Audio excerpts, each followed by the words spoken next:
안녕하세요, 사회선생님입니다. 오늘은 제가 처음으로 중등임용 전공 일반사회 제1회 모의고사에 대한 해설 강의를 촬영하게 되었습니다. 그런데 강의에 앞서 조금 한 가지 말씀드리고 싶은 점이 있습니다. 저는 단지 몇 년 전 중등임용에 합격했던 일반적인 교사에 불과하다는 점을 강조드리고 싶습니다. 제 해설 강의나 혹은 저희가 제작한 모의고사가 만약 학문적으로 오류가 있거나 사실에 위배되는 사항이 있다면 너무 질타하지는 말아주시면 좋겠습니다. 여러분들이 댓글이나 쪽지로 그런 문제점들을 지적해 주시면 저희도 곧바로 수정하고 개선하고자 노력할 테니 이쁘게 봐주시면 감사드리겠습니다. 그럼 바로 해설 강의 시작하도록 하겠습니다. 오늘 해설 강의는 다음과 같은 순서로 진행하려고 합니다. 이런 식으로 모의고사 문제집을 먼저 소개를 하고 과목 순으로 제가 강의를 할 예정입니다. 모의고사 문제 해설을 왜 번호 순으로 하지 않는지 궁금하실 수도 있을 텐데요. 그 이유는 저희가 제작한 모의고사 문제지에 이미 자세한 해설지를 포함하고 있기 때문입니다. 따라서 제 해설 강의는 문제를 푸는 데 집중하기보다 이 문제가 얼마나 기출되었는지 분석하고 선생님들이 각 과목별로 공부하실 때 기출의 흐름을 파악하실 수 있도록 돕는 것에 집중하도록 하려고 합니다. 이 점 참고하셔서 영상 강의 시청해 주시면 감사드리겠습니다. 먼저 저희 모의고사 문제집의 특징들을 간략히 소개해 드릴게요. 저희 모의고사 문제집의 특징은 크게 세 가지라고 할 수 있습니다. 우선 실제 임용시험 양식과 최대한 유사한 양식으로 제작하였다는 점입니다. 우측에 보이는 게 실제 임용 양식인데 이 양식과 비교했을 때 저희가 큰 차이를 두지 않고 여러분들이 실전 감각을 익히기에 도움이 될 수 있도록 이런 식으로 최대한 양식을 유사하게 만들려고 제작해 보았습니다. 두 번째 특징은 정답 및 모범 답안을 굉장히 자세히 작성했다는 점입니다. 제작진 선생님들 모두가 정말 최선을 다해서 출처를 기록하고 그리고 정답과 풀이, 모범 답안에 있어서 누구나 쉽게 답안을 이해할 수 있도록 서술하고자 많이 노력했습니다. 다만 앞서 말씀드렸다시피 저희는 단지 중등교사일 뿐이지 해당 분야의 전문 교수님도 아닙니다. 또한 저희도 사람인지라 실수도 부족한 점도 있을 수는 있습니다. 이 점 참고하시고 봐주시면 정말 감사드리겠습니다. 마지막 세 번째 특징은 출제된 문제의 데이터가 차별로 겹치지 않도록 과목별로, 대주제별로, 그리고 소주제별로 데이터를 기록하여서 문제들 간의 균형을 이루도록 하였다는 점입니다. 지금 보시는 표는 1회분의 문제를 과목별로 정리한 것인데 모든 문제의 문항번호는 2020년도 기출과 동일한 과목과 출제 형태 순으로 매겨졌습니다. 이에 따라서 각 회차에서는 교육론이 총 7문제로 가장 많았고 상대적으로 출제가 많이 되었던 중점 과목, 이번에는 사회문화와 정치였습니다. 중점 과목이 10문제, 그리고 상대적으로 출제가 덜 되었던 비중점 과목이라고 명명한 이 문제, 법과 경제 문제가 총 6문제로 총 23문제가 출제가 되었습니다.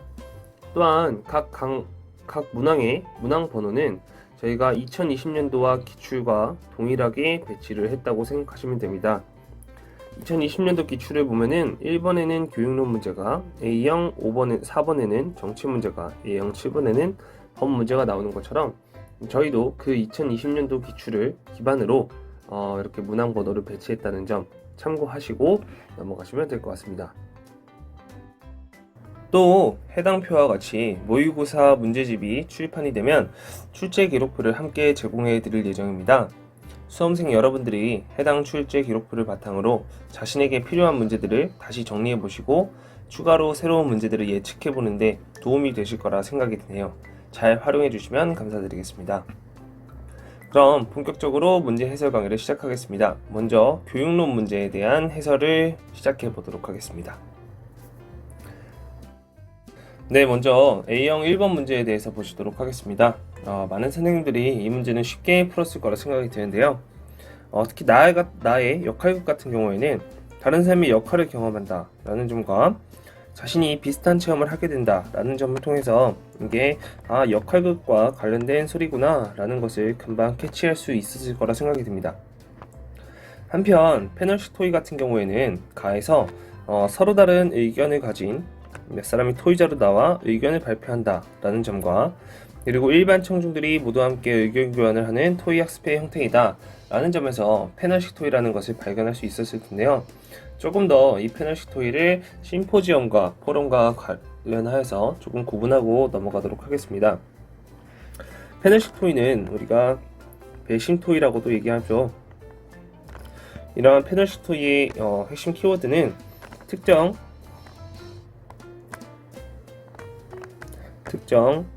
사안이나 문제에 관해서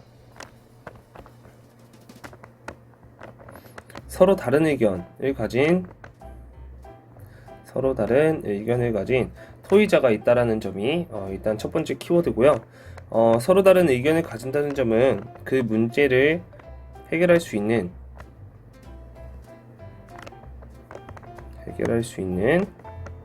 더 나은 대안을 도출하는 것이 이 패널식 토의의 가장 큰 목적이라고 보시면 될 것 같습니다. 이와 반대로 심포지엄 같은 경우에는 특정 주제에 대해서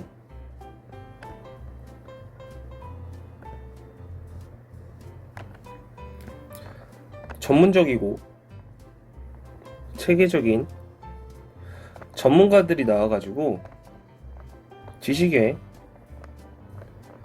전달을 중심으로 진행되는 토의법이라고 생각하시는 게 좋을 것 같습니다. 패널식 토의에서는 서로 다른 의견을 가진 토의자들끼리 서로의 의견에 대해 비판도 하고 이야기하는 것이 그 문제 해결을 위해서 더 나은 해결 방법을 도출하기 위해서 하는 방식이라면, 심포지엄에서는 여기 보이는 요 김명숙 씨 같이 전문가들이 나와가지고 일반 청중들에게 지식을 전달하고 하는 그런 방식이라고 생각하시면 좋을 것 같습니다. 한편 포럼 같은 경우에는 참여하는 인원이 굉장히 많은 토의 형태를 말하는데요. 다수의 참여자가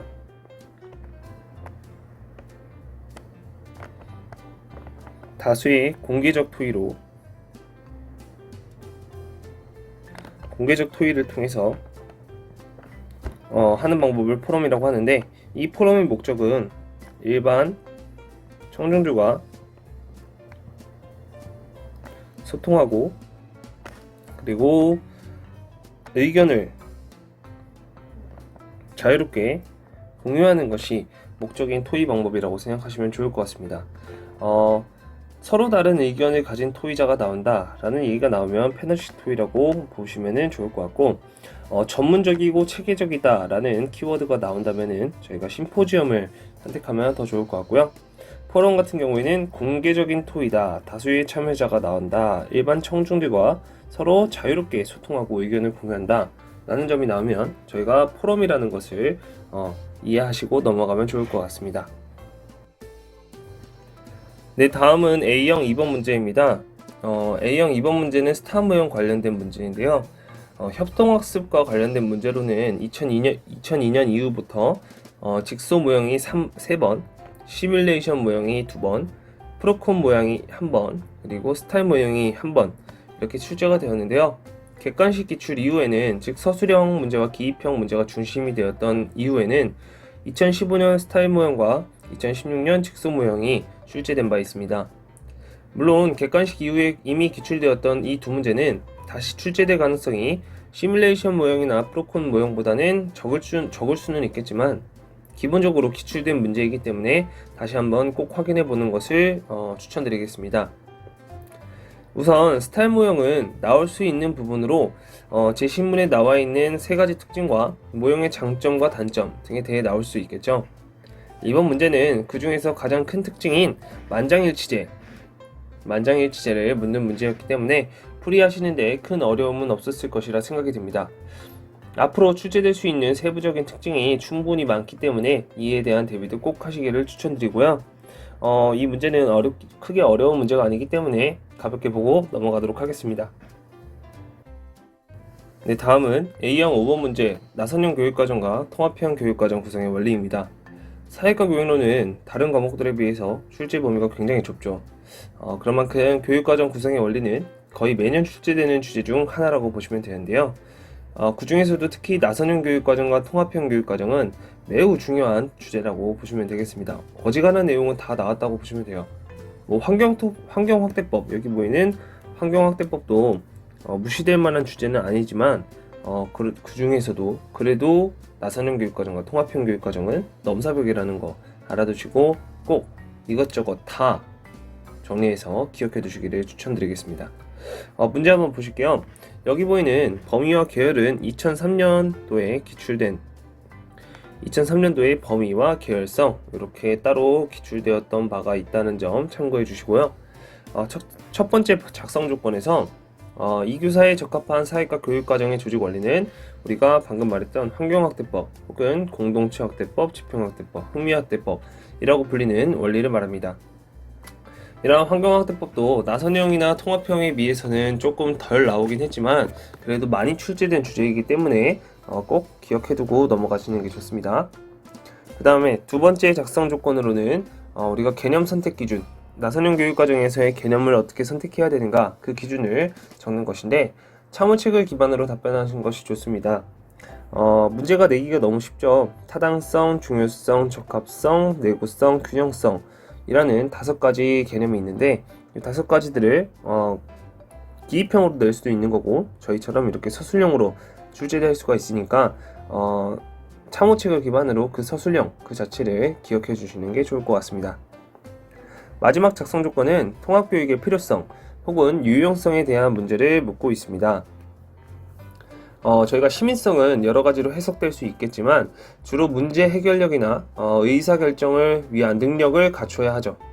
따라서 저희 사회과는 사회과학처럼 가치 문제가 포함된 문제를 해결하거나 의사결정을 할 수 있는 시민을 기르기 위해서는 통합적 관점이 필요할 것입니다. 같은 맥락으로 학생들이 실제로 겪는 실생활도 통합적인 생활에 해당하므로 저희가 분과적인 지식보다는 통합적 지식을 더욱 강조하는 것이 유용성 혹은 필요성이 될 수가 있겠죠. 만약 이 2가지 이유가 조금 중첩된다 생각하신다면 해설에서 서술된 인정답안으로 예를 들어 교과목 수를 축소해야 한다 라는 교육개혁적 요구와도 부합한다 라는 점을 2가지로 나눠서 쓰시면 좋을 것 같습니다.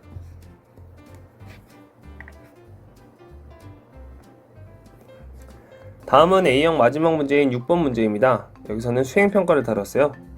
사회과의 평가 파트에서는 11년도의 참평가, 13년도의 수행평가 전통적 평가 비교, 19년도의 수행평가의 장점 이렇게 출제가 되었는데요.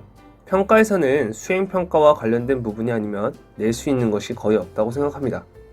포트폴리오라던가 체크리스트법과 같이 이런 것들도 결국에는 수행평가의 부분적 요소라고 생각하신다면 평가 파트는 그냥 수행평가 문제라고 생각하시는 것이 편하겠죠.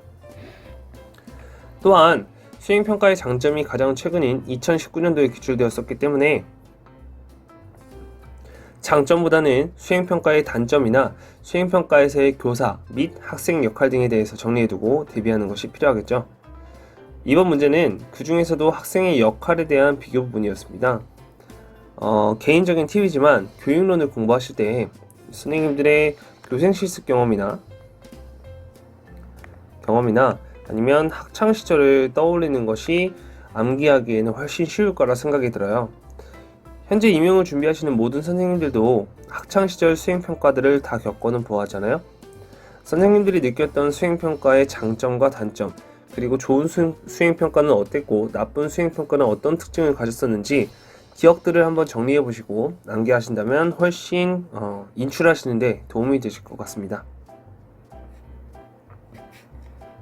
다음은 B형 3번 문제입니다. 이 문제는 재작년 개정된 참모책에 수정된 올리버와 쉐이버의 논쟁 문제 수업 단계를 숙지하고 푸셔야 합니다. 여기 그 단계를 제가 적어 놓았는데요. 각 교사들의 발언은 참모책에 서술된 문장을 그대로 제가 차용을 했었기 때문에 이를 읽으시고 암기하셨다면 수월하게 풀 수 있었을 거라 생각이 듭니다. 사실 저희가 착용수 모형은 뭔가 논리적이고 용어 자체가 명확하게 표현되어서 암기가 쉽게 가능했지만 이번 올리버와 쉐이버의 단계는 뭔가 수술 형태가 이상하기도 하고 뭔가 단어 선택이 조금 논리적으로 잘 이해가 되지 않아서 잘 외워지지 않더라고요. 선생님들도 이런 기분을 마찬가지로 느끼지 않으셨을까 싶어서 이번 문제를 한번 준비해 보았습니다. 또한 논쟁 문제 수업 모형은 거의 매년 출제되는 주제라고 생각해도 과언이 아닙니다. 그러나 기출문제의 흐름을 보면은 논쟁 문제 수업 모형에서는 수업 단계에 대해서 주로 많이 물어보았고요. 다음으로는 논쟁 문제 수업 모형에서의 교사 역할, 켈리나 하우드, 교사 역할 등이 주로 많이 물어봐졌고, 그리고 그 전에 기타 주제로 사회의 기본 가치 혹은 논쟁 문제의 성격 등이 각각 1회씩 출제된 바 있었습니다. 즉 이번 문제에서 묻는 것처럼 비판점에 대해서는 한 번도 출제가 되지 않았다는 게 의아했어요. 저도. 그럼에도 불구하고 저희가 논쟁 문제 수업 모형에 대해서 비판점과 그 반론에 대해서 숙지하고 있어야 되는 이유가 있다고 저는 생각합니다. 아무래도 서술형 문제로는 비판점과 반론이 저희가 서술형이 강화되고 있는 이 지금 비판과 반론이 가장 출제하기 용이한 형태가 아닐까라는 생각이 들기 때문입니다. 예를 들어서 논쟁 문제 수업 모형의 비판점으로는 여기 보이는 것과 같이 기본적인 가치가 사회에 있다고 가정했기 때문에 보수적이라는 비판을 받을 수 있다는 점을 제시할 수 있었죠. 그런데 여기에 대해서 저희가 또 하나 문제를 추가한다면 반론을 제시하시오 라고 한다면 기본가치 보호를 전제로 하는 다양한 기본가치를 보호하면서도 그 하위에 있는 다양한 하위 가치들을 인정하는 수업이므로 다원주의적 성격이 내포되어 있다라는 점을 반론으로 제시할 수도 있을 겁니다. 이렇게 티키타카가 될 수 있게 여러분들이 논쟁 문제에 대해서 반론과 비판점을 정리해 두신다면은 이런 문제가 서술형으로 나온다고 하더라도 당황하지 않고 푸실 수가 있겠죠. 네, 다음은 B형 4번 문제입니다. B형 4번 문제는 신사회과 운동, 대주제로는 미국의 사회과 교육 발달 과정인데요. 미국 사회과 역사는 2008년부터 2014년도까지 매년 기출이 되었습니다. 그 중에서도 신사회과는 굉장히 다수 출제된 바가 있는데요. 신기한 점은 이후에 2015년부터는 기출이 전혀 되지 않고 사회과의 본질이나 교육과정 구성의 원리 등에서 구체적인 자료로만 등장하고 있죠. 즉 객관식에서는 다수 기출되었지만 최근 기출이 안 되고 있다는 점은 언제든지 기출될 수 있다는 이야기로 해석할 수 있을 것 같습니다. 물론 제 주관적인 판단이니 너무 신뢰는 말아주세요. 또 만약 미국 사회과 부분이 다시 기출되게 된다면 나올 가능성이 가장 높은 부분은 역시나 지금 문제처럼 신사회과 운동이 되지 않을까 싶습니다. 물론 공통 핵심 기준같이 최근에 차무책에 추가된 부분도 배제할 수는 없겠지만 이는 다음 회차들에 한번 출제해 두었으니까 추후 참고하시면 좋을 것 같습니다. 그렇다면 신사회과 운동이 만약에 나온다면 어떤 식으로 나올까요? 아마 그동안은 기출되지 않았으니 워밍업의 차원으로 마커스나 신사회과 명칭과 같이 단순 기입형으로 나올 수도 있고 나선형 교육과정이나 탐구 수업 모형과 사회과 전통 등과 연계하여서 특징이나 장단점을 서술하는 문제로 나올 수 있지 않을까 싶습니다. 이렇게 말이죠. 이런 부분들을 고려하여서 정리하시고 이 문제에 대해서는 설명은 따로 하지 않고 넘어가도록 하겠습니다. 네, 다음은 B형 5번 문제입니다. 이 문제는 2007년도 기출된 문제를 참고해서 출제된 문제입니다. 해당 문제는 하위 개념과 오개념,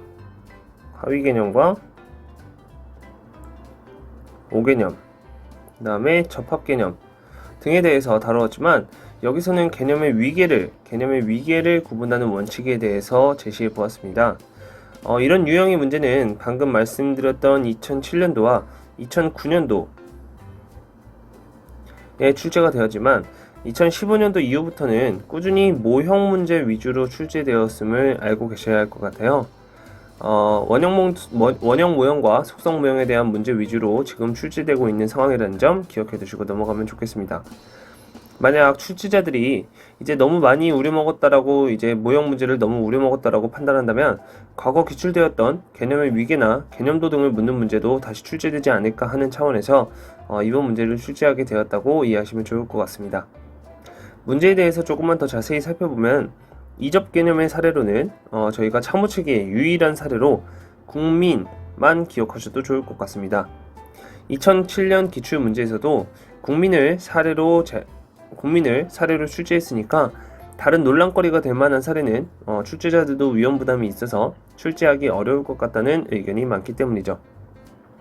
이 점 참고하시고 이접 개념은 or, 접합 개념은 and로 이해하시면서 이 부분은 다 아실 거라 생각하기 때문에 바로 넘어가도록 하겠습니다. 자, 여기까지 교육용 관련 문제 해설이었습니다. 해설이라기보다는 출제 흐름 확인이라고 생각하는 게 더 좋겠네요. 아무튼 이번에는 사회문화 문제로 넘어가 보도록 하겠습니다.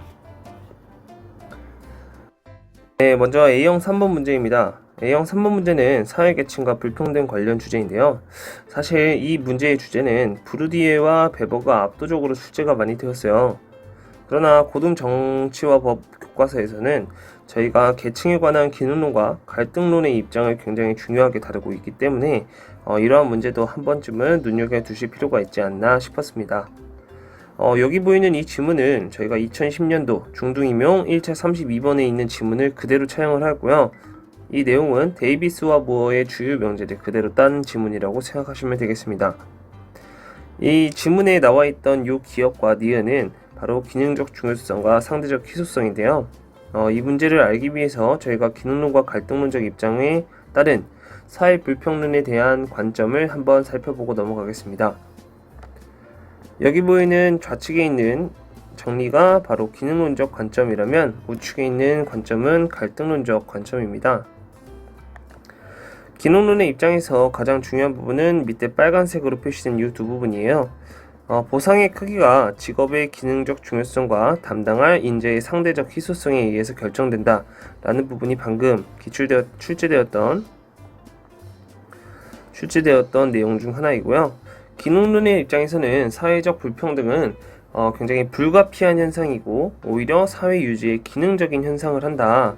사람들에게 보상을 주고 적절한 보상을 주고 사회를 통합시키는 그런 역할을 한다 라는 입장이죠. 한편 갈등론의 입장에서는 불평등은 전혀 불가피하지 않은 현상이고 역기능적인 현상을 나타낸다. 왜 그러하냐면 보상에 대한 분배는 개인적인 능력 차이보다 불평등한 구조나 환경의 차이에서 기인하고 이러한 불평등한 구조는 특정 계층의 자의적 판단에 의해서 형성된 것이기 때문에 이것은 보편적으로 불평등이 존재하긴 하지만 불가피한 것이 아니라 강제적으로 되고 있는 것에 불과하다라는 것이 갈등론적인 입장이죠. 제가 이 자료는 블로그나 카페에 올려드릴 테니까 나중에 한번 읽어보시면서 정리하시면 좋을 것 같습니다. 다음은 A형 9번 문제입니다. 사회문화 과목에서 핵심 인물들이죠. 저희 뒤르켐과 베버가 나왔습니다. 뒤르켐은 2012년, 13년, 16년, 17년 등에 출제가 되었고 베버는 14년, 15년, 18년 등에 출제가 되었습니다. 즉 교차로 출제되고 있다는 흐름을 볼 수가 있겠죠. 최근 2년간은 딱히 출제가 되고 있지 않은 상황이고요. 출제되기 딱 좋은 상황이 아닐까 싶습니다. 이렇게 말하다 보니 전부 출제될 것 같다는 소리가 나오는데요. 아무튼 죄송합니다. 아무튼 뒤르켐 관련 기출 주제로는 저희가 사회 분업론, 유기적 연대와 분업에 대해서, 그리고 자살론, 그리고 사회적 사실, 도덕적 개인주의, 종교 등과 같은 부분이 나왔고요. 베버는 이념형과 합리화, 관료제 등과 같이 합리성의 종류, 합리화의 역설, 철창, 지배 유형, 해석적 이해 등과 같은 부분은 아직은 출제되지 않은 것으로 알고 있습니다. 또 좀 특이한 점으로서 2014년부터 2018년까지 이 뒤르켐과 베버의 문제는 모두 단독 주제로 그리고 기입형으로 출제됐다는 점이 조금 특이하다고 할 수 있을 부분인 것 같습니다. 그렇다면 이번에는 제 주관적인 판단이지만 단독이 아닌 비교적인 형태로 베버와 뒤르켐을 비교하는 형태로 그리고 서술형으로 출제될 가능성이 크지 않을까 싶습니다. 이번 문제는 이러한 예상이 반영된 그런 문제로서 둘을 비교도 해보고 비교해보고 서술해볼 수 있는 그런 문제 형태라고 생각하시면 좋을 것 같습니다. 문제에 대해서 잠시 살펴보자면 저희가 해설에는 사회적 행위를 연구해야 된다라고 베버가 말했다고 저희가 서술을 해놨는데요. 비판책에도 서술되어 있다시피 베버는 사회과학이 실증적 연구도 필요하지만 이걸로는 부족하고 사회적 행위에 대한 해석적 이해까지 동행이 되어야 된다라고 서술하는 것이 정확할 것 같습니다. 이 해설 부분은 저희도 수정하도록 하겠습니다. 다음은 B형 2번 문제입니다. 여기는 알티세르의 이론을 알티세르의 이론을 다루었죠. 하지만 알티세르는 저희 임용에서 사회문화 주제로서 딱히 기출된 바는 없습니다. 다만 억압적 국가기구라는 점과 그리고 이데올로기적 국가기구라는 점은 기입형으로 출제하기 너무 주제이기 때문에 출제를 한번 해봤고요. 교육학에서도 이렇게 많이 출제되었었고요. 그리고 정치학, 국가론 파트에서도 구조주의적 국가론으로 다뤄지는 주제이기 때문에 한 번쯤은 눈여겨봐 두시는 게 좋을 것 같습니다. 하지만 억압적 국가기구, 이데올로기적 국가기구는 두 개념 간의 경계가 너무 명확하기 때문에 한번 들으면 잘 잊혀지지 않는 단어이죠. 그래서 시험 직전에 크게 신경 써서 외우기보다는 가볍게 한번 훑어보고 들어가시면 좋을 것 같습니다. 이 부분은 여러분들이 그냥 한번 읽어보시면 될 것 같아서 바로 넘어가도록 하겠습니다. 다음은 B형 7번입니다. 지문에 보이는 이 빨간 박스들은 각 지문에서 해당 지문이 어떤 이론에 해당하는가에 대해서 확인할 수 있는 단서들이라고 생각하시면 좋을 것 같습니다. 사회 변동론의 출제 경향을 한번 살펴보면은 2012년도에 근대화 이론을 중심으로 종속 이론과 세계체제 이론이 비교하는 객관식 문제가 출제되었었고요. 2014년에는 세계체제론이라는 명칭 자체를 기입하는 기입형 문제가, 2016년도에는 근대화 이론을 비판하는 서술 문제가 등장했었습니다. 그리고 이번 2020년도 기출에서는 파슨스의 아질 모형과 그리고 사회변동 이론의 한계와 의의가 출제되었었는데요. 이번 2020년 기출은 조금 뜬금없긴 하지만 사실 이번 문제의 초점은 사회변동이라기보다는 파슨스 자체의 이론에 초점이 맞춰져 있었기 때문에 좀 별개로 보는 것이 맞지 않을까 싶습니다. 그렇다면 사회변동 이론에서 가장 중요하게 다뤄진 점은 근대화 이론이라는 것을 알 수가 있을 거고요. 그 이후에 세계체제론과 종속이론이 다뤄진 거라고 생각하시면 좋을 것 같습니다. 이번 문제는 그러한 경향을 반영해서 근대화론, 세계체제론, 종속이론을 반영해서 출제된 것이라고 생각하시면 좋을 것 같고요.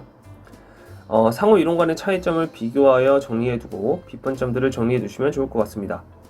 특히 해당 주제는 기출된 지문들의 표현이니까 가급적이면 서술형 문제를 대비해서 기출된 지문과 선지를 정리해 두시기를 추천드리겠습니다. 또 세계체제 이론과 종속 이론에 있어서 세계체제 이론이 종속 이론에 비해서 다른 점, 이런 것들은 너무 서술형으로 내기 좋을 만한 그런 문제점이기 때문에 그런 부분들을 조금 고려해 주시면 좋을 것 같고요. 예를 들어서 반주변부와 주변부, 이런 내용들을 한번 정리를 한번 해보시기를 추천드리고 넘어가도록 하겠습니다. 다음 마지막 사회문화 문제인 B형 8번 문제입니다. 이 부분에서는 브루디의 아비투스와 관련된 문제가 나왔는데 사회계층과 불평등 파트에서는 아까도 말씀드렸지만 사실 베버와 그리고 브루디에가 압도적으로 출제가 많이 되었다는 점을 확인할 수 있습니다. 브루디에와 관련해서는 07년도와 2011년도에 약간 브루디에 이론을 응용해서 가미한 문제가 출제되었지만 이번 2018년도로 이제 서술형 기입형으로 문제가 바뀌고 나서는 워밍업 형태로 간만에 아비투스라는 개념을 묻는 기입형 문제가 나왔습니다. 그렇다면은 만약에 이번에 다시 브루디에가 출제가 된다면 이번엔 기입형보다는 이론의 특징을 묻는 서술형 문제로 출제가 되지 않을까 싶어요. 다만 브루디의 이론이 다른 학자들의 이론과 공통점이 많이 없고 비교할 부분이 많지 않은 독자적인 이론이기 때문에 그의 이론 자체에 대해서만 명확히 정리해둔다면 큰 어려움은 없으리라 생각이 드네요. 브루디에의 이론을 조금 간단하게 정리를 하자면, 브루디에는 계급적 지위가 문화적 배경을 결정하고, 이러한 문화적 배경이 개인에게 내면화되어서 아비투스를 형성하게 되고, 이러한 아비투스를 기반으로 해서 취향이 다시 사회적 경계, 즉 구별짓기를 용이하게 만들어서 계급의 재생산자로 기능하게 된다 라는 것이 그의 이론의 핵심이죠. 이 문제에서도 방금 이렇게 정리했던 내용이 그대로 반영이 되어서 나왔습니다. 아비투스에 대한 이야기가 나오고, 그리고 계급적 지위에 따른 문화, 교육적 배경을 반영하는 취향이라는 점, 그리고 재생산이 어떻게 이루어지고 있는지 그것에 관해서 묻는 문제였기 때문에 이 내용을 죄송합니다. 이 내용을 잘 정리만 해두신다면은 브루디의 문제가 나왔을 때 당황하지 않고 충분히 푸실 수 있을 거라고 생각이 드네요. 바로 넘어가도록 하겠습니다. 다음은 정치 문제 살펴보도록 하겠습니다. 먼저 A형 사부 문제인데요. 문제가 조금 많이 쉬웠죠. 사표를 답으로 낸다니 좀 많이 쉬웠을 거라 생각이 드네요. 선거 파트는 매년 기출되었지만 기입형으로 출제되는 형태가 거의 없었습니다. 그러나 법 문제와 같이 지나치게 단순한 개념들도 출제될 가능성이 있기 때문에 아무래도 무시할 수는 없을 거라 생각이 들어서 간단하게 한번 출제되었다고 생각하시면 좋을 것 같습니다. 또 제 개인적인 의견으로는 아시다시피 수능에서는 정치 선거 파트 문제가 굉장히 20번 문제로서 어렵게 출제가 되고 있는 형식이에요. 임용에서도 그처럼 계산력과 제도에 대해서 이해력을 요구하는 고난도 문제가 나올 가능성도 있지 않을까 싶습니다. 이에 대비해서 제가 5회차 문제에는 이번에 저희 한국에서 바뀐 준연동형 비례대표제 의석수를 계산하는 방법에 대해 출제를 해두었으니까 추후에 한번 참고를 하시면 좋을 것 같습니다.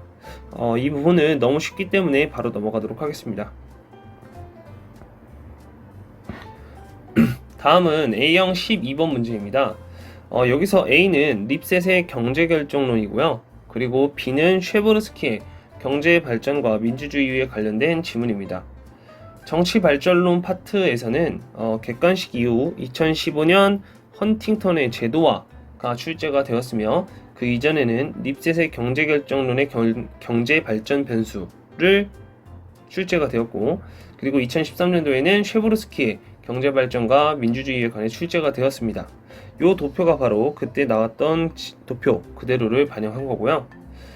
고로 만약에 정치발전론에서 출제가 된다면은 이번에는 헌팅턴의 제도화가 나왔었지만, 이번에는 객관식 기절 기출되었던 요 립셋과 그리고 쉐보르스키의 콜라보가 이루어지지 않을까 합니다.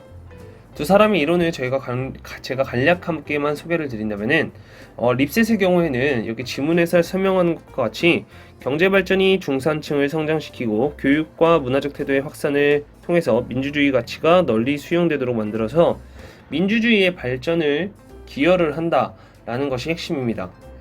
기출 주제였던 부분은 이 경제가 발전할 때 이 지표를 어떻게 확인하느냐라고 했을 때 산업화, 도시화, 교육이 있다라는 것이 기출 주제였습니다.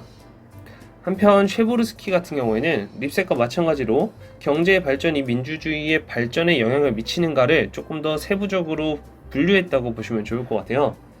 쉐보르스키는 1인당 GDP의 증가가 민주주의의 등장에 있어서는 크게 상관관계가 존재하지 않지만 이미 민주주의 체제가 이루어진 국가에서는 1인당 GDP의 증가는 민주주의의 체제를 유지시키고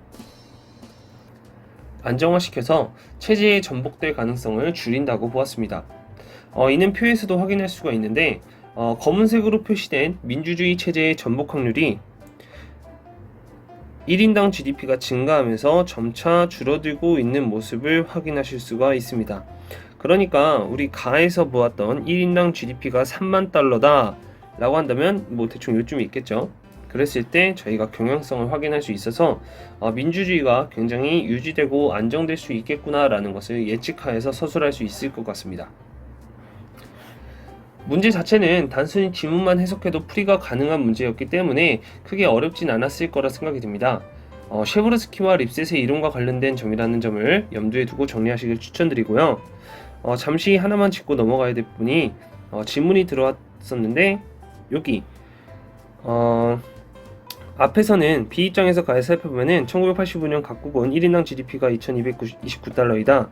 만약 각국이 이때 전지정치 체제였다면은 민주주의로 전복될 가능성이 더 높고 민주주의 체제였다면은 전제정치 체제에 비해서는 전복 확률이 낮았을 것이다 라고 전제정치 체제였을 때와 민주주의 체제였을 때를 비교하여서 서술했지만 1인당 GDP가 3만 달러 이상일 때는 민주주의 체제만을 가정하에서 저희가 문제를 서술했는데요. 그 이유는 민주주의 체제에서의 경우에는 GDP의 증가가 있을 때 안정적으로 계속해서 전복 확률이 감소하는 것을 확인할 수가 있지만 전제 정치 체제의 경우에는 1000달러부터 2000달러까지 구간에서는 전복 확률이 높아졌다가 그리고 다시 낮아졌다가 다시 높아졌다가 낮아졌다가 하는 추세를 볼 수가 있기 때문에 3만 달러 이상일 때에는 전제 정치의 경우 전복 확률을 도저히 예측할 수가 없기 때문에 이런 식으로 서술을 했습니다. 그리고 이러한 입장은 셰브르스키의 민주주의의 등장에는 크게 상관관계가 없지만 민주주의의 유지와 안정에 있어서는 굉장히 기능적인 역할을 한다라는 셰브르스키의 입장과 같은 맥락이라는 점 기억해 두시면 좋을 것 같습니다. 다음은 B형 1번의 정치 권력론 파트입니다. 정치 권력론 파트는 출제가 많이 되지는 않은 편이지만 이렇게 보다시피 6년도, 7년도, 13년도, 18년도 보시다시피 골고루 출제가 되었다는 것을 확인할 수가 있어요. 권력의 정당성과 그리고 운동법칙, 권력이론, 그리고 최근 기출인 연관개념인 권위까지 그동안 기출되었던 주제가 재사용되지 않고 계속해서 새로운 주제가 나온 걸 확인할 수가 있겠네요. 이를 통해서 저희는 객관식 시절 주제가 늘 새로운 서술형 문제로 출제되는 것은 아니라는 것을 알 수가 있겠는데요. 그래서 이번 문제에서도 권력론에서는 기본이지만 출제되지 않았던 주제를 들고 와 보았습니다. 권력의 세 가지 형태, 결정으로서의 권력, 무결정으로서의 권력, 무행동으로서의 권력, 첫 번째 얼굴, 두 번째 얼굴, 세 번째 얼굴은 기본적이지만 출제되지 않았던 주제이기 때문에 주의 깊게 한번 봐주시기를 추천드리겠습니다. 네, 다음은 B형 10번의 국제정치 파트입니다. 국제정치는 어디서 문제가 나올지 도저히 예측할 수 없다는 점이 좀 특징이죠. 객관식 이후에는 2014년 주권평등의 원칙, 그리고 2015년 세력전이 이론, 그리고 2017년에는 갑자기 뜬금없이 자립성과 투명성이라는 NGO 관련 주제가 나왔습니다. 참고로 이 책은 차병직 씨의 NGO와 법이라는 출전을 근거로 출제된 것으로 알려져 있습니다.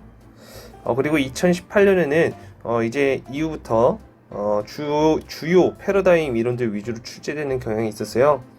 2018년에는 자유주의와 현실주의, 그리고 2020년에는 세력균형 이론과 그리고 국제연맹 집단안보체제 등과 같은 당연히 나올 수 있을 만한 주제들이 드디어 출제가 되었죠. 전반적으로 최근 기출된 두 문제가 이전에는 과거 패러다임에 대해 묻는 문제가 적게 나오는 편이었지만 이제 다시 2018년도 이후부터 패러다임 문제가 다시 등장하고 있는 추세 같습니다. 이 문제에서는 자유주의 패러다임에서 국제기구의 역할을 국제기구의 역할을 묻고 있는 문제입니다. 무정부성을 강조하여서 국제기구에 대해서 설명하기 힘들었던 현실주의에서는 입장과 다르게 자유주의에서는 이 국제기구의 역할이 굉장히 중요하고 국제평화를 유지하는 데 기능적인 역할을 한다라고 보고 있죠.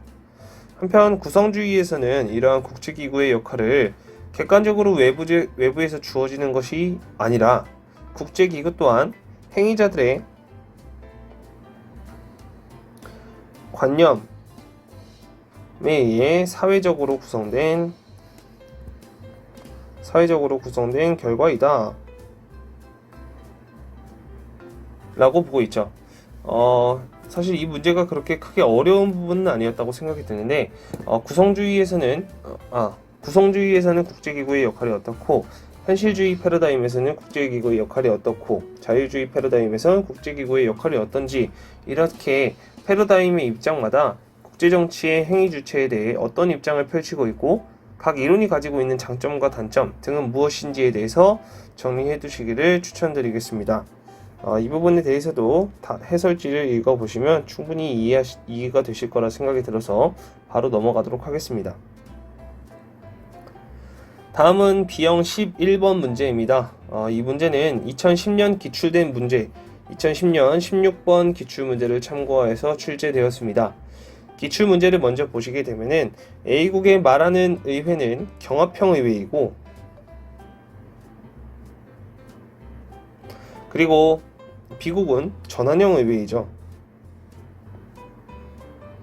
이는 폴스비의 의회 유형론에 따른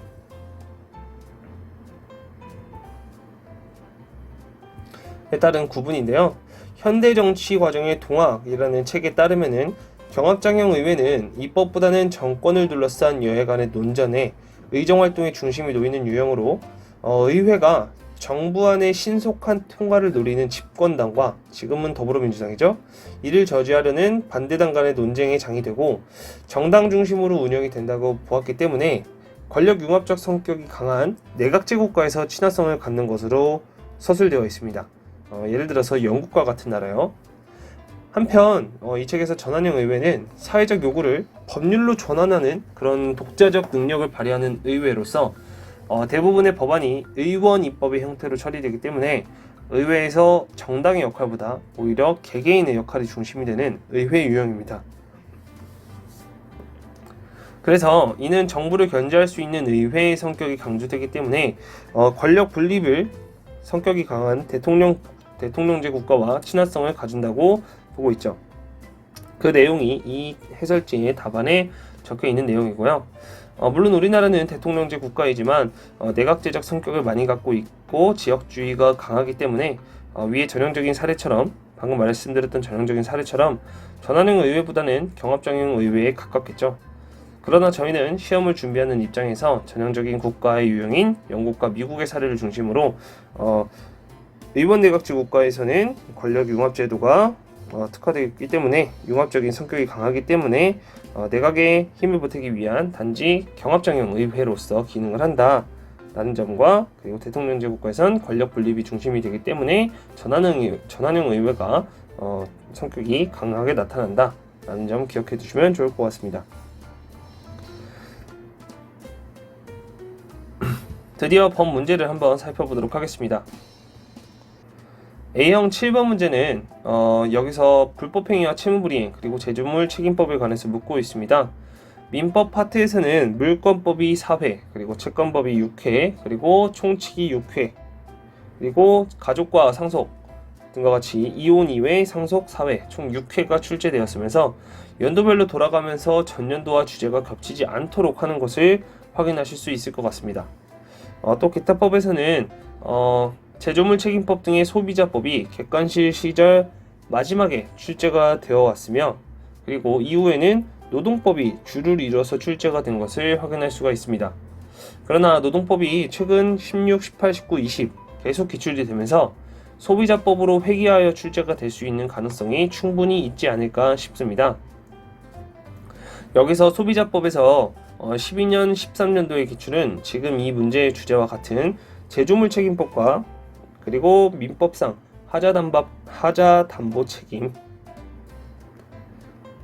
관한 내용을 담고 있으니 반드시 꼭 참고하셔서 2012년도, 13년도 기출도 확인해 보시길 바랍니다. 문제를 한번 살펴볼게요. 불법행위와 채무불이행의 공통점과 차이점은 아마 학원 교재에서는 잘 안 나왔겠지만 EBS 수능 특강 100쪽에 개념 플러스로 나와 있던 부분을 그대로 발췌한 것입니다. 불법행위와 채무불이행은 모두 민사상 손해배상을 청구권을 발생시킨다는 점에서 공통점으로서 한국인의 법과 생활 체계도 나와 있어요. 손해배상의 정의는, 우리가 손해배상은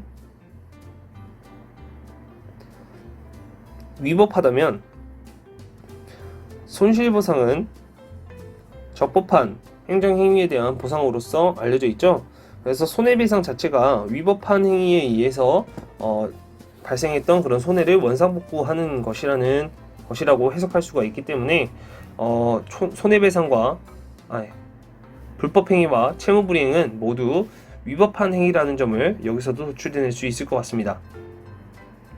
또 참고로 제가 한번 다시 찾아봤는데 대법원의 2000-47361 판결 요지에서도 다음과 같이 나와 있습니다. 읽어봐드리면 채무불이행에 있어서 확정된 채무의 내용의 조친 이행이 행하여지지 아니하였다면 그 자체가 바로 위법한 것으로 평가되는 것이고, 다만 그 이행하지 아니한 것이 위법성을 조각할 만한 행위에 해당하게 되는 특별한 사정이 있는 때에는 채무불이행이 성립하지 않는 경우도 있을 수 있다 라고 말이죠.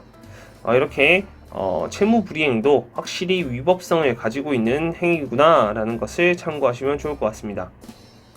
다음으로 제조물 책임법에서 손해배상을 받을 수 있는 대상은 제조물로 인해서 생명, 생체, 재산상의 손해가 발생한 자만 해당하죠. 만약 결함이 있는 제조물 자체는 구매했던 계약 당사자인 유통업자나 아니면 판매자에게 매도인의 하자담보 책임을 물을 수가 있겠습니다. 다음은 A형 8번 문제입니다. 소송법 문제는 2002년도 이후에는 형사소송법만 출제되었다라고 기억하시면 좋을 것 같습니다. 03년도에는 신체의 자유와 재판의 원칙 등이, 09년도에 형사절차와 신급제도, 12년도에 형사피의자와 피고인 보호제도, 16년도에 구속적부심 등이 출제가 되었는데요. 이 두 문제가 지금 이번에 출제된 이 문제와 같은 주제라고 보시면 되겠죠. 영장주의의 예외적인 문제를 한번 살펴보시면은, 영장주의의 예외적인 경우는 현행범 체포와 긴급 체포가 있다고 하는데, 이는 헌법 제12조 3항에 나와 있는 내용이죠. 긴급 체포라 함은 만약에 긴급 체포에 대한 서술형 문제가 나온다면 장기 3년 이상의 형에 해당하는 죄를 짓고 도주 또는 증거인멸의 우려가 있는 경우라고 해석할 수 있으니까 이 문장도 자세하게 기억을 해두시고 암기해 두시면 좋을 것 같습니다. 또한 구속영장 실질 심사와 구속적부심은 모두 형사 입건 후에 피의자의 구속과 관련된 제도이죠. 그러나 영장 실질 심사 혹은 지금 최근 들어서 말하는 이 단어로는 사전 구속 전 피의자 신문제도는 말 그대로 구속 이전에 실시되며, 구속적부심은 구속 이후 구속이 적법한지의 여부를 가리는 사후적 심사라는 점에서 차이가 있습니다. 이것은 헌법 제12조 6항과 형사소송법 제201조의 1을 참고해 주시기 바랍니다. B형 6번입니다. 형법 파트는 굉장히 다수 출제되고 있는 주제입니다. 여기 보시다시피 굉장히 다양한 주제로 출제가 되고 있고요. 정확히 무엇이 나올지 예측하는 것이 굉장히 어려운 이유가 다양한 분야에서 넓은 범위로 출제가 되고 있기 때문입니다. 흐름을 한번 살펴보면은 범죄의 성립 요건들이 조금 자주 나오는 편이고요. 그리고 재형법정주의가 조금 그 다음으로 많이 나오는 출제 범위인 것 같습니다. 그 위에도 범죄의 소추조건, 재형법정주의와 같이 다양한 주제가 등장하는 것을 알 수 있는데요. 그냥 형법 파트는 다 공부하는 것이 바람직할 것 같습니다. 특히 이번 2020년도 기출에서는 범죄 성립 조건과 공범의 개념까지 등장하였기 때문에 올해는 조금 특수한 범죄 유형인 과실범 혹은 결과적 가중범, 결과적 가중범, 그리고 부작위범 등과 같은 특수한 범죄 유형까지 나올 수 있지 않을까 싶습니다. 그 중에서 우리는 부작위범에 대해서 한번 확인해 볼 건데요. 부작위범은 일정한 행위를 안 하는 것이 범죄가 되는 경우를 의미합니다. 이러한 부작위범은 진정 부작위범과 부진정 부작위범으로 나뉘는데요. 진정 부작위범은 여기 보이는 퇴거불응죄나 다중불해산죄와 같이 형법에 뭐뭐를 안 하면 범죄라고 범죄 구성 요건이 규정된 부작위범을 말합니다. 애초에 그런 규정 자체가 있는 거예요. 하지 않으면 범죄다라는 규정을 만약에 성립하였을 경우 범죄자로 처벌이 받는다면 이건 진정 부작위범의 형태인 거고요. 한편 부진정 부작위범은 뭐뭐를 해야만 범죄 라고 규정된 자규범의 구성 요건을 부작위로 범하는 것을 말합니다. 말이 어려우니까 한번 말씀드려 볼게요. 예를 들어서 살인죄의 경우에 사람을 살해한다라는 구성 요건을 실행해야 되는데 목을 졸라서 실행할 수도 있고요. 젖을 주지 않아서 아이를 죽이는 그런 방법이 있겠죠. 여기서 전자처럼 목을 졸라서 어떤 일정한 행위를 통해서 적극적인 행위를 통해서 범죄자가 되었다면 이는 자기범에 해당하겠지만 아이에게 젖을 주지 않아서 사람을 살해하는 적극적인 행위가 없었지만 그 결과로 사람이 죽었을 경우에는 이는 부진정 부작위범에 해당한다고 할 수 있습니다. 우리 헌법 제18조에 나와 있는 이 부작위범이 바로 이런 부진정 부작위범에 해당하는데요. 부진정 부작위범은 보증인의 지위가 있어야만 합니다. 여기 보이다시피 이 보증인의 지위라는 것은 위험 발생을 방지해야 할 의무가 있거나 자신의 행위로 인해서 위험을 야기한 자라는 지위가 있어야만 이러한 부진정 부작위범에 해당할 수 있다는 것입니다.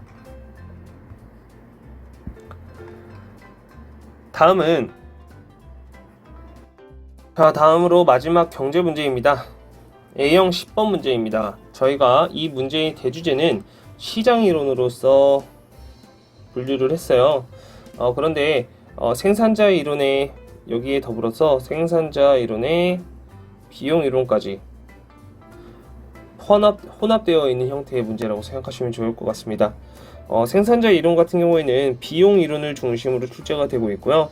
08년도, 09년도, 11년도, 16년도, 17년도, 18년도 이런 식으로 꾸준하게 출제되고 있는 경향을 보이고 있는데 이 중에서 2017년도 문제가 저희 문제와 유사한 주제이니까 한번 꼭 체크하고 확인해 보시길 추천드리겠습니다.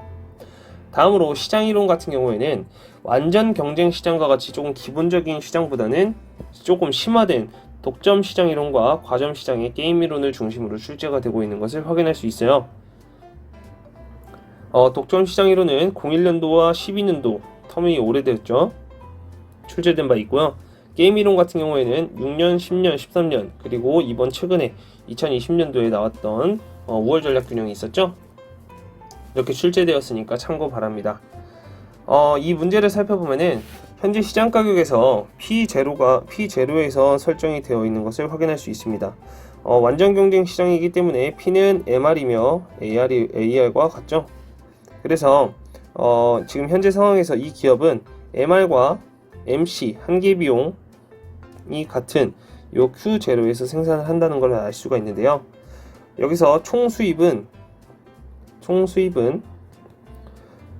AR 곱하기 Q죠. 평균 수입을 그 수량만큼 곱하면 총 수입을 알 수가 있기 때문에 즉 가격과 생산량을 곱하면 총 수입을 알 수가 있습니다. 거래량을. 그래서 P0와 Q0를 곱한 것을 확인할 수 있는데 이 부분이 전체 총 수입 부분이라고 할 수가 있겠죠. 한편 총 비용 TC는 우리가 AC 곱하기 거래량만큼이기 때문에 지금 AC 부분이 Q0에서는 이 부분이 되겠죠. 조금 색깔을 다르게 하자면 그래서 총 비용 부분은 이 부분이 된다는 것을 우리가 바로 확인할 수가 있습니다. 눈으로 충분히 볼 수 있다시피 총 수입이 총 비용보다 훨씬 많다는 것을 알 수가 있고요. 즉 초과 이윤을 보고 있는 상태구나 라는 것을 우리가 확인할 수가 있습니다. 이렇게 초과 이윤을 보는 상태에서 완전 경쟁 시장은 시장의 진입과 퇴거가 완전히 자유로운 조건이 있기 때문에 경쟁 기업들이 더욱 많이 진입하게 될 것은 확실할 겁니다. 그래서 각 기업이 초과 이윤 없이 정상 이윤만을 가져갈 때 드디어 멈추게 될 것이겠죠. 여기서 조금 하나 질문이 들어왔는데요. 선생님 그러면은 완전 경쟁 시장의 조건으로서 초과 이윤이 0이다 라는 것을 내세울 수 있을까요? 라고 물어보신 분이 계셨는데요. 초과 이윤이 0이다 라는 점은 완전 경쟁 시장의 조건으로 제시하면 안 됩니다. 왜냐하면 초과 이윤이 0이다 라는 이 점은 어디까지나 자유로운 진입장벽이라는 시장의 완전 경쟁 시장의 조건으로 인해 도출된 특징에 불과하기 때문에 조건을 제시하라고 했으면 조건 5개, 완전한 정보, 자유로운 진입과 장벽, 그리고 가격, 수용자와 같은 이런 조건들을 내세워야지 초과의 위윤이 0이다라는 이런 특징을 내세우면은 답으로는 인정할 수 없을 것 같으니 주의해 주시기 바라겠습니다. 이번에는 A형 11번 문제입니다. A형 11번 문제는 생산 요소 시장 관련 문제이지만 실제로는 수요 공급 이론의 탄력성 문제에 가깝다고 생각하시면 좋을 것 같아요. 생산 요소 시장과 소득 분배 이론에서는 이렇게 객관식 이전에는 소득 분배 이론이 위주로 나왔다면은 객관식 이후에는 노동 공급 곡선과 생산 요소 시장, 즉 생산 요소 시장에 관해서 두 문제가 출제된 바 있다는 거 확인해 주시면 좋을 것 같습니다.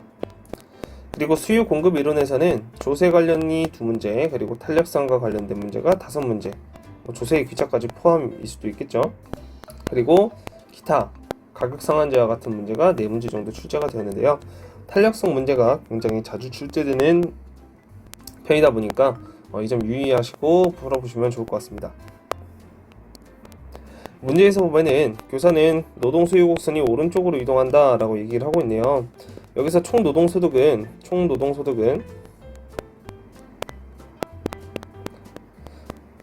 임금 곱하기 그리고 총 고용량이라고 생각하시면 돼요. 우리 생산물 시장에서는 가격과 생산량을 곱한 총 수입이라고 생각하시면 되겠죠. 이 총 노동소득이 어떻게 변하는지 그 이유를 묻고 있는데요. 그래프를 그려보시면 금방 답을 도출할 수가 있습니다. 여기서 노동 공급 곡선과 노동 수요 곡선을 그렸을 때 노동 수요 곡선이 우측으로 이동을 해서 D1으로 이동하게 되었다면은 이전 점수가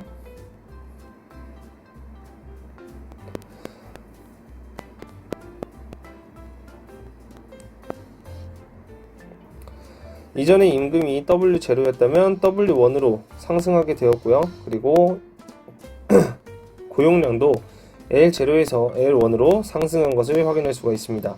즉 총 노동소득은 노동 수요가 우측으로 이동할 경우 반드시 증가한다라는 것을 우리가 확인할 수가 있을 것 같습니다. 한편 교사는 노동 수요가 탄력적인 경우에 노동 공급이 증가할 때 노동 소득의 증가 여부를 그 이유와 함께 말해보세요 라고 하고 있네요. 이번에는 탄력성 개념이 나왔는데요. 노동 수요가 탄력적이라는 말은 임금 변화율이 있을 때, 그리고 노동량 변화율이 있을 때 누가 더 크냐라고 했을 때 임금 하락할 때 고용량이 변화하는 비율이 훨씬 크다라는 게 탄력적인 개념이죠. 그래서 봤을 때 총 노동소득은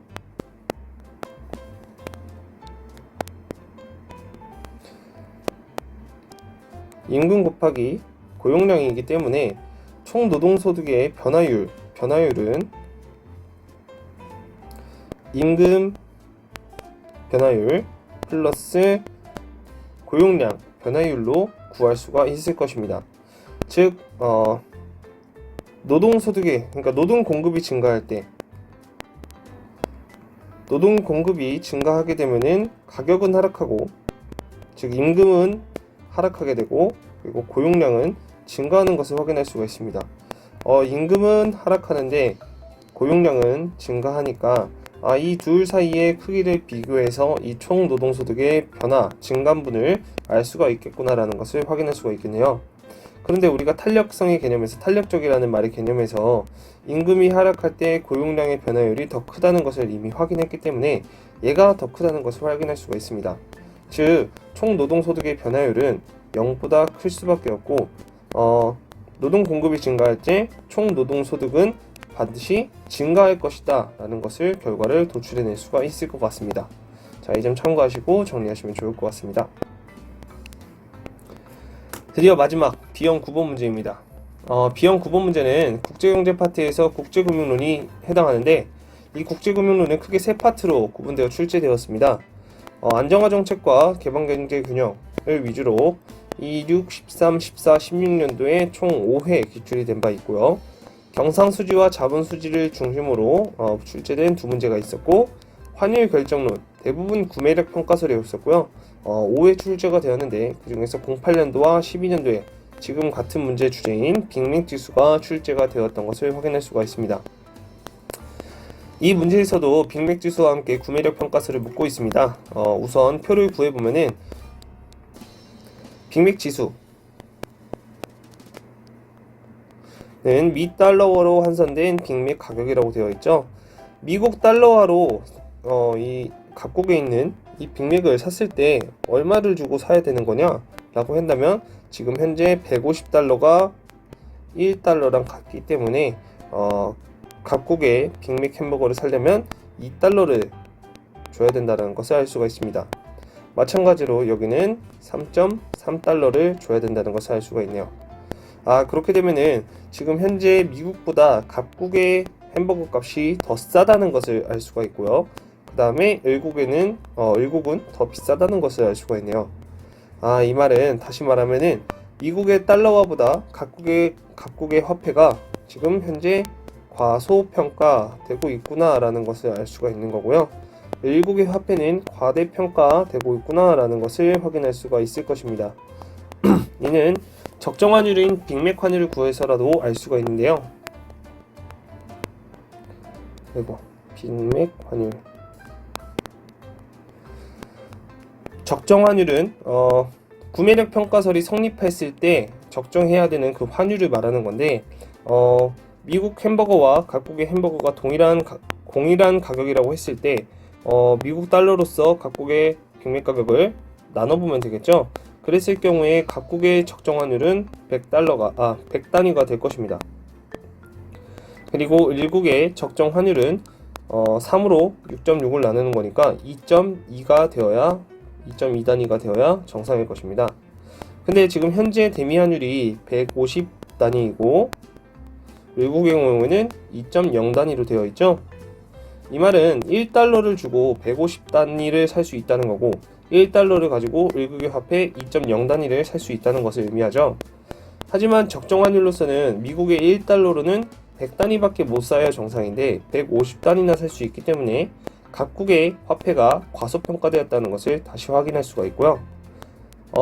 미국의 1달러로서 원래는 2.0단위 정도의 일국의 화폐를 살 수 있어야 되는데 지금 2.2단위나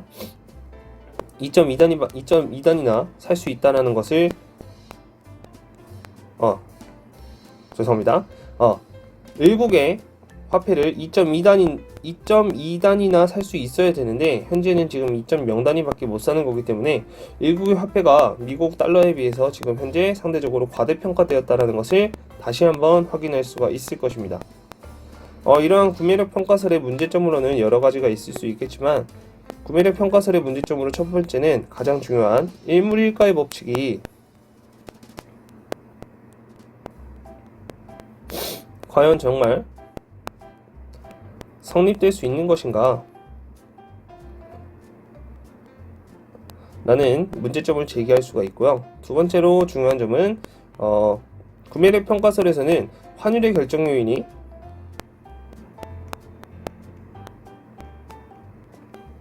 오직 물가만을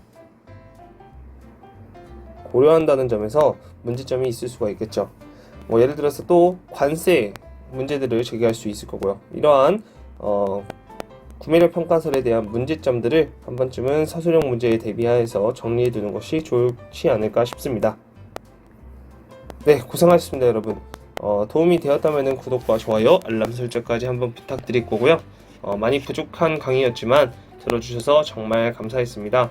선생님들의 합격을 소망하며 이만 마치도록 하겠습니다. 고생하셨습니다. 들어주셔서 정말 감사했습니다.